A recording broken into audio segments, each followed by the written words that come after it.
Hello friends, welcome to Nityakala clothing store at Bhandarkar road.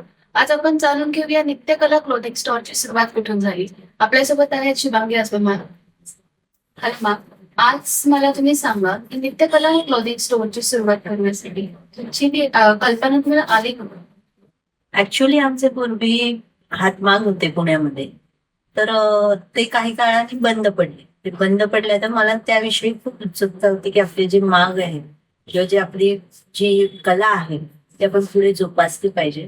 म्हणून मी 40व्या वर्षी fashion स्कूलमध्ये रीतसर शिक्षण घेऊन नित्यकला या स्टोअरची सुरुवात केली. 40व्या वर्षी तुमचा एक विद्यार्थी म्हणून या इंडस्ट्रीमध्ये फॅशन वेंचरमध्ये काय अनुभव येतो? 40व्या वर्षी माझ्या मते मी अख्ख्या स्कूलमध्ये 1-2 जण सोडले तर टीचर सहित मीच मोठी असावी. बाकीचे सगळे 18 टू 20-25 पर्यंत होत्या. मजा आली शिकताना आणि खूप म्हणजे असं काही हे पण फेस झाले, म्हणजे काही अडचणी पण आल्या.